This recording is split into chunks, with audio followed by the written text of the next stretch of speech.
Ang palabas ay nagsimula sa Bangkok kung saan pinapakita ang makulay na buhay sa gabi ng lungsod. At sa isang club isang grupo ng mga lalaki ang bumihag sa ilang babae at nagbibigay ng bawal na gamot sa kanila. At sa labas pinagmamasdan ni Curti ang lagusan ng club habang tinatamasa ang lokal na pagkain. Hindi nagtagal lumabas ang mga lalaki sa club at sandaling nakipag-usap sa tatlong babae sa malapit. Pumasok si Curti sa isang banyo kung saan gumawa ito ng isang improvised na pampasabog. Binalot nito ang isang nasusunog na bagay na gawa sa foil at inilagay ito sa lobo habang naglagay ng acid at inilagay sa isang C4. Nagtakda ito ng 1 minuto pagkatapos ay lumabas ito at nagtungo sa grupo habang inihagis ni Curti ang aparato na siyang pumatay sa mga lalaki at sinira ang kanilang mga motorsiklo. Pagkatapos ay kinuha nito ang isang malaking bag at kinuha ang bangkay ng isang lalaki at binaril ang isang nakaligtas at inayos ang eksena upang ipakita na ang lalaki ang nagpasabog ng bomba. Napansin ni Curti ang isang babae na nagmamasid sa hindi kalayuan ngunit hindi niya ito pinansin at mabilis na umalis bago dumating ang mga pulis. At hindi nagtagal nalaman ni Advisor Bon ang tungkol sa pagsabog na pumatay sa kanyang tauhan at inimungkahi ng impormante na ang kanilang karibal na gang ay nilabag ang kanilang tigil putukan. Ngunit nagduda ang matanda dito at sinabi na hindi ito ang kanilang karaniwang estilo. At samantala ang lalaki na umupa kay Curti ay binigyan siya ng $60,000 para sa kanyang matagumpay na misyon.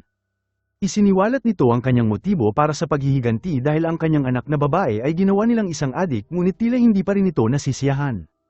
Tinipon nito si Curti na tapusin ang buong gang pati na ang pinuno nito at pinakita sa kanya ang litrato ng kanyang yumaong anak na babae.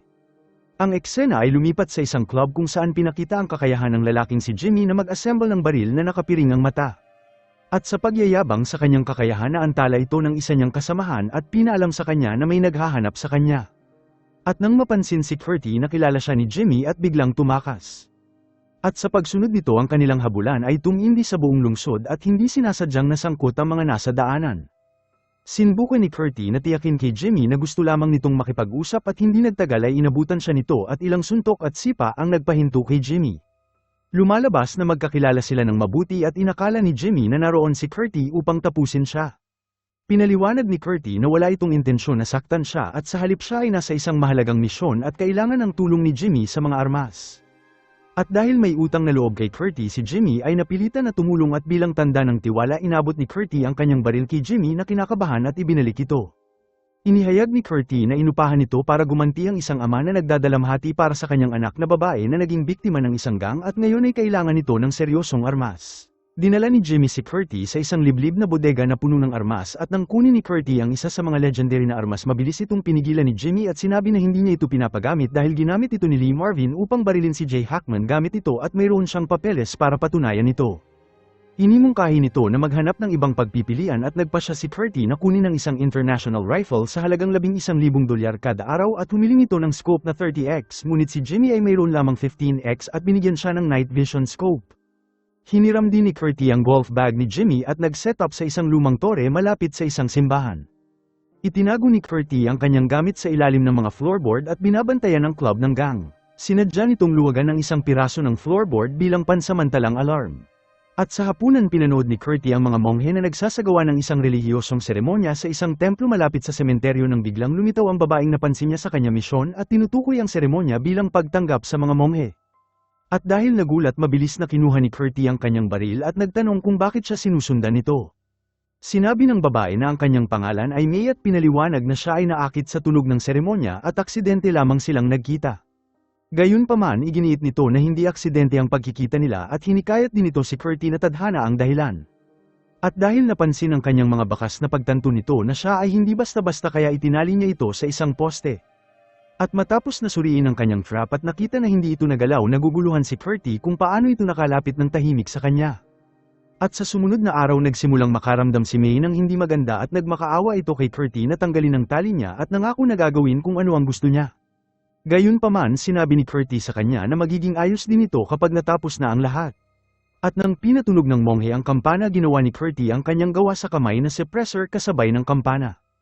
At sa gabi nang mapansin na bumuti ang pakiramdam ni May tinanggal ni Curti ang kanyang tali at binigyan ito ng tubig.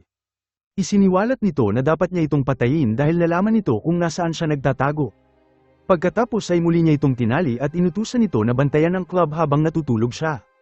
Nagulat ni May si Curtis sa pag-unawa nito sa kanyang plano at sinabi na hindi yun ang club ng gang at tumugon si Curtis na alam niya ito dahil magpapakita din sila doon. At sa una tumanggi si May na tumulong dahil alam nitong papatay si Curtis ng mga tao ngunit matatag niya itong kinumbinsi na ang pagpatay sa mga ito ay may katwiran. At hindi nagtagal isang grupo ng mga lalaki na nakamotorsiklo ang huminto sa club habang nagising ni May si Curtis habang nagsimulang barilin ng mga lalaki ang guard sa labas. Mabilis na kumilos si Curtis at isa-isang pinatay ang mga umatake gamit ang tumpak na pagbaril at lumikha ng kaguluhan sa kanila. Sinabihan nito si May na huminto sa pag-iyak upang maiwasan na malantad ang kanilang posisyon ngunit ang baril na gamit nito ay napakalakas na kahit may suppressor ay nakakagawa ng malakas na ingay. Gayunpaman mahusay nitong pinatay ang mga driver at pinigilan ang gang na makatakas sa eksena.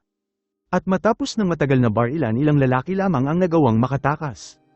At sa sumunod na araw ang big boss na si Keita ay nasa kanyang paborito at masakit na ritual at kung saan nagtutusok ng maiinit ng karayom sa kanyang pisngi. At nang mabasag ang kanyang katahimikan ng isang tauhan nito dala ang balita ng kanilang nabigong misyon noong isang gabi. Iniulat ng tauhan nito ang presensya ng isang sniper ngunit iginiit ng tagapayo na hindi estilo ng kanilang kalaban ang paggamit ng sniper at inimungkahi na may ibang sangkot sa labanan. Samantala pinilit ni Curtis si May na ibunyag ang isa pang lokasyon kung saan dinadala ang mga babae. Tumanggi si May at upang pilitin siya itinutok nito ang baril sa monghe at nagbanta na babarilin ito kung hindi ito makikipagtulungan. At dahil walang ibang pagpipilian dinala ni May si Curtis sa isang scrapyard kung saan pinakita nito ang katawan ng isang babae na nagngangalang Mei Ying na pinatay kamakailan lamang. Gayunpaman hindi ito ang inaasahan ni Curtis pagkatapos ay dinala siya ni May sa isang mansyon na binabantayan ng sarili nitong army. At sa gabi si Curtis ay nakatanggap ulit ng kabayaran matapos na matagumpay nitong tapusin ang 11 katao sa isang nightclub. Nang bigla nitong sinaksak ang kamay ng lalaki at sinabi ang pangalan ng kriminal na grupo na kinasasangkutan niya. Ang sindikato na ito na kilala sa malupit na operasyon ng human at drug trafficking ay kilala sa pagpuksa ng mga kaaway nito. Labis ang galit ni Curtis dahil hindi ipinaalam ng lalaki sa kanya ang tungkol sa kanilang mapanganib na reputasyon at humiling ng tawad ang lalaki dahil sa pagsangkot nito sa kanya. At dahil natakot hiniling ng lalaki kay Curtis na huminto na sa misyon ngunit si Curtis ay determinado na tapusin ang trabaho at sinabi na matatapos lamang ito kapag natapos na. At nang umalis ito hindi nito inaasahan makita si May na dapat ay naghihintay sa kanya sa ibaba. Samantala si Big Boss Keita at ang kanyang tauhan ay dumating sa nightclub at hindi para sa karahasan ngunit para sa isang misyon ng kapayapaan. Nagdala sila ng puting elepante bilang simbolo ng kapayapaan at naghinala si Curtis na ang elepante ay kinulayan lamang ngunit nilinaw ni May na ang kulay nito ay natural. Binahagi nito ang isang kwento tungkol sa ina ni Buddha na nanaginip ng isang puting elepante na nagbigay sa kanya ng bulaklak ng lotus 3 araw bago isilang si Buddha. At sa hindi malamang dahilan pinili ni Curtis na huwag magpaputok sa pagkakataon na ito. At sa pagbalik inimungkahi ni Mr. Bone na ipasa ng boss ang responsibilidad sa kanyang anak na lalaki. Gayunpaman ang boss ay nagdududa sa kakayahan ng kanyang anak na mamuno dahil sa madalas nitong pagkawala. At dahil naipit sa kanyang anak at sa pinagkakatiwalaan nitong tagapayo mas gusto nitong pumalit ang tagapayo sa kanya dahil sa malapit nilang relasyon. Ngunit pinagtapat ni Boone na hindi niya nararamdamang karapat-dapat siya na mamuno at inihayag na handa itong magsilbi sa kanyang anak bilang tagapayo. At sa sumunod na araw pumasok si Curtis sa opisina ni Jimmy pinabagsak ang kanyang mga guard. Nakita nito si Jimmy sa isang kaaya-ayang gawain at nag-ambala siya habang nagprotesta si Jimmy na pinatay ni Curtis ang mga miyembro ng gang na nagpapahintulot sa kanya na magbenta ng armas sa lungsod. Natatakot ito na kapag natuklasan ni Boone na ginagamit ni Curtis ang kanyang armas para sa mga pagpatay na ito maaaring katapusan na niya. Inamin ni Curtis na ang lalaking umupa sa kanya ay sinira ang kanilang kasunduan ngunit determinado pa rin ito na tapusin ang kanyang misyon. Humiling ito ng mas sopistikadong armas para sa kanyang mga gagawin. Sa una ay tumanggi si Jimmy ngunit pinaalala ni Curtis sa kanya ang isang pabor at dahil walang ibang pagpipilian pumayag si Jimmy na tulungan siya at dinala siya sa isa pang warehouse. Pinakita ni Jimmy ang kanyang arsenal kay Curtis na nananatiling hindi humanga hanggang pinakita ni Jimmy ang pinakamalaking kalibre na mayroon siya. Pagkatapos ay hiniling ni Jimmy kay Curtis na suntukin siya nito upang makumbinsi nito ang gang na siya ay pinagnakawan. Kung saan pumayag si Curtis at binali ang ilong ni Jimmy kung saan tumagas ang dugo sa kanyang damit. Bumalik si Curtis sa tore at nakita na si May ay wala na sa lugar habang sinuri nito ang kanyang pag-aari at nakita na naroon pa ang lahat. Nagmadali ito na hanapin siya at misteryoso itong lumitaw mula sa likuran. Sinabi nito na sumali siya sa mga monghe para magdasal at napansin ni May ang isang litrato na binigay ng kliyente ni Curtis at inamin ni Curtis na wala itong kinalaman sa kanyang ginagawa at dahil lamang ito sa pera. Gayunpaman naniniwala si May na mayroon pang higit kaysa sa pera at inimungkahi na tumigil na ito para ang mga multo ng kanyang biktima ay hindi siya sundan. Si Curty ay nainis sa kanyang patuloy na pagbanggit sa relihiyon at samantala narating ni Curty ang tuktok ng isang gusali at tumingin sa isa pang gusali na itinuro ni May sa kanya. At doon nasaksihan nito ang gang na pinapahirapan ng ilang kababaihan at nakita rin ito kung paano nila pinatay ang isang babae ng walang awa. Nagsimula nitong barilin ang mga miyembro ng isa-isa at pumatay ng ilan, gayunpaman biglang lumitaw si May sa eksena at nag-ambala siya sa pakikipag-usap nito sa isa sa mga lalaki. At sa mga sandaling yun si Curty ay binaril sa balikat ng isa pang sniper kung saan sinubukan nitong gumanti ngunit isang bala ang tumama sa kanyang baril at nawala nito ng silbi. At dahil napilitan tumakas nakahanap ito ng matataguan sa isang madilim na eskinita pagkatapos ay inatake nito ang dalawang driver at ninakaw ang kanilang truck. Nagawa nitong makatakas sa mga putok ng baril at nagtago sa isang liblib na lugar. At nang marinig ang mga iyak sa likuran binuksan nito ang pinto ng truck at nagulat nang makita si May kasama ang iba pang babae sa loob. Ang ilan sa kanila ay sugatan at tinipon sila ni Curty na umalis agad ngunit ang ilan sa babae ay nag-alinlangan at hindi tiyak kung saan pupunta at natatakot sa parusa dahil sa pagtakas nila.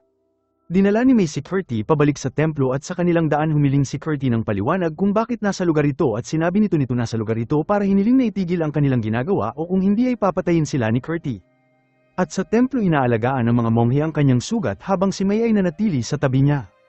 At samantala pinagalitan ni Boone ang kanyang mga tauhan dahil sa pagkabigo nito na patayin si Curty. Pinakita nila ang larawan nito at iniulat na tinamaan siya ng sniper ngunit hindi sila sigurado kung paano ito nakaligtas. Pumasok ang boss sa silid at sinuri nila ang baril na naiwan ni Curty sa panahon ng kanyang pagtakas. Hinarap ng gang si Jimmy dahil sa armas at inamin nito na kamakailan ay pinagnakawan siya at nang magtanong sila sa itsura ng magnanakaw inilarawan nito ni Jimmy bilang isang puting lalaki na kasing tangkad niya at medyo sobra sa timbang. At dahil alam ang tunay na itsura ni Curty na pagtanto ng tagapayo na si Jimmy ay nagsisinungaling ngunit pinili na itago ang impormasyon na ito sa kanyang sarili at hiniling nito sa kanyang tauhan na bantayan ng mabuti si Jimmy sa araw at gabi. Ilang araw ang makalipas nagmasid si Curty mula sa itaas ng gusali at napansin ng miyembro ng gang na sinusundan si Jimmy. Tinapos nito ang dalawang lalaki na sumusunod kay Jimmy pagkatapos ay hinarap ni Curty si Jimmy sa kanyang club at pinaalam sa kanya na tinapos nito ang mga sumusunod sa kanya ngunit ang balita na ito ay ikinalito ni Jimmy. Dinala ni Jimmy si Curty sa kanyang warehouse at sa mga sandaling yun ang telepono na kinuha ni Curty sa gang ay tumunog kung saan tumawag ang boss na si Kita.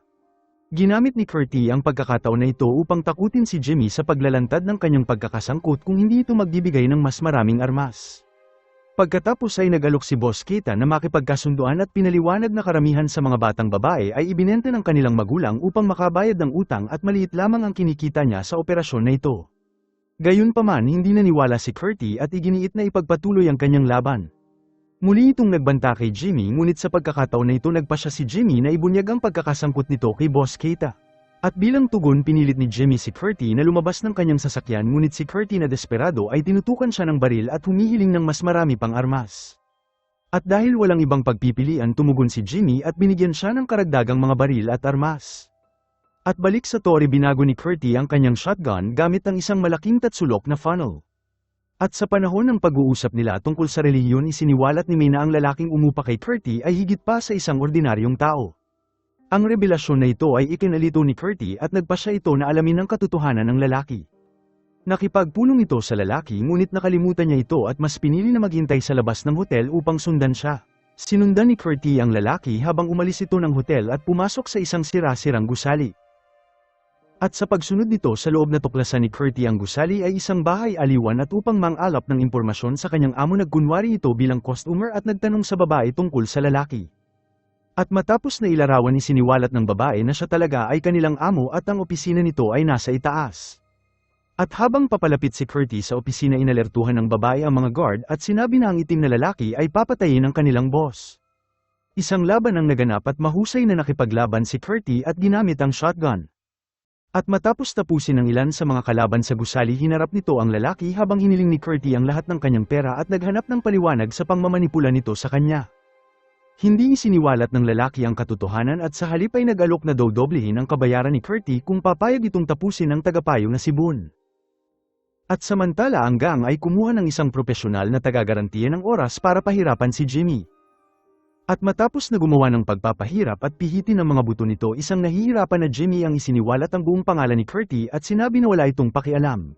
Gayunpaman iginiit nito na hindi niya alam kung kanino nagtatrabaho si Curti o kung saan ito nagtatago. At sa sumunod na araw ang boss ay nakatanggap ng ulat na ang kanyang tauhan ay sinuri ang bawat ospital ngunit wala silang nakitang bakas ni Curti. Inimungkahi ni Boone na isali nila ang mga pulis at i-frame si Curti sa pagpatay ng ilang batang babae at ipalabas ang kanyang litrato sa mga pahayagan. Naantala ang kanilang diskusyon nang dumating ang lalaking umupa kay Curti at lumalabas na siya ang anak ng boss. Pinaliwanag nito na bumalik ito mula sa ibang bansa nang malaman nito na may problema ang kanyang ama at nadidismaya na hindi ito humiling ng tulong sa kanyang anak at sa halip ay umaasa ito sa kanyang tagapayo. Si Jimmy ay binabantayan pa rin ng gang at hindi makagalaw ng malaya kaya nagkunwari ito na pupunta sa banyo nang magring ang kanyang telepono kung saan tumawag si Curti sa kanya. Isiniwalat ni Jimmy na ibinunyag nito ang buong pangalan ni Curti at nag-iwan kay Curti na walang pagpipilian kundi tumakas. Kinilala ni Curti ang kanyang desisyon na itigil na ito ngunit humiling kay Jimmy ng huling pabor at sinabi na mag-aampun ito ng batang babae at papaaralin niya ito. Nagbigay si Jimmy ng presyo at pinaalam ni Curti sa kanya na si May ay naghihintay sa templo kasama ang kanyang mga baril at pera. At pagkatapos ng tawag itinapon ni Jimmy ang kanyang telepono at kinapkapan siya ng gang. At sa mga sandaling yun dumating si Roja at pinaalis ang gang at lumalabas na alam ni Jimmy ang tungkol sa intensyon ni Roja. Pinaalam nito sa anak ng boss na plano ni Curti lisanin ang lungsod ngunit determinado si Roja na patayin si Curti para makuha ang kanyang posisyon dahil nangako ito sa kanyang ama. Dumating si Curti sa templo at binigyan si May ng puting damit na simbolo ng kanyang bagong simula. Iniwan niya ito ng malaking halaga ng pera at hiniling sa kanya na maghintay doon para sa taong susando sa kanya. At sa mga luha sa kanilang mata nagpaalam sila sa isa't isa at umalis si Curti sa lugar. At habang naghihintay sa kanyang flight sa airport nakatanggap si Curti ng tawag kay Jimmy at sinabi ni Curti sa kanya na nasa gate na ito. Inamin ni Curti na kinuha nito ang kanyang pera at isiniwalat na wala si May sa tore. Sinabi rin nito na binunyag niya ang lokasyon ni Curti sa boss at sa anak nito upang patunayan sa mga ito ang kanyang pagiging tapat. At dahil napagtanto na si May ay nawawala mabilis na sumakay ng taxi si Curti pabalik sa templo. At habang paparating napansin nito na dumating ang mga gangster sa airport at napagtanto na pinagtaksilan siya ni Jimmy habang inatake ni Curti ang isa sa mga gang at kinuha ang sasakyan. Nagmadali ito sa templo at natuklasan na ang mga monghe ay pinatay at wala si May sa lugar. At dahil sa pagmamadali nagtungo si Curti sa kuta ng mga gang at palihim na sumunod sa kanilang convoy upang mapasok nito ang lugar. At sa oras na nasa loob binangga nito ang kanilang sasakyan at pati na ang pader. Mabilis itong nagpaputok at pinabagsak ang mas marami pang tauhan at kalaunan ay nahuli ang boss bilang kanyang bihag. Maraming gangster ang pumalibot kay Curti at sa mga kritikal na sandali dumating si Jimmy at Roja at mabilis na inutos ni Roja ang pagpatay kay Curti ngunit pinigilan ito ng kanyang ama dahil nais nitong malaman kung sino ang amo ni Curti. At sa oras na sasabihin ni Curti ang katotohanan sinubukan ni Roja na barilin si Curti kung saan nakialam si Jimmy at binaril si Roja kung saan nasugatan siya. Napagtanto ng boss na nagbabalak ang kanyang anak na kontrolin ang negosyo at nag-alok si Curti sa boss ng ilang milyong dolyar para sa pagpapalaya ng mga babaeng hawak niya. At nang makita ni Curti na wala si May sa kanila nagtanong ito sa babae na dinukot nila sa templo. Iginiit ni Mr. Boone na walang batang babae sa lugar maliban lamang sa mga monghe. At dahil desperado nakita ni Curti ang litrato ni May sa pader at pinakita ito sa boss na sinabihan siyang nababaliw na. Pinaliwanag ng boss na ang babae sa larawan ay unang dinala niya at dahil nasa litrato din ito na kinunan 30 taon ang nakalipas na pagtanto ni Curti na si May ay isang multo. At dahil nagulat sa nalaman inutusan sila ni Curti na kunin ang pera sa sasakyan pagkatapos ay inutusan ng boss ang kanyang mga tauhan na ibaba ang baril at pakawalan sila.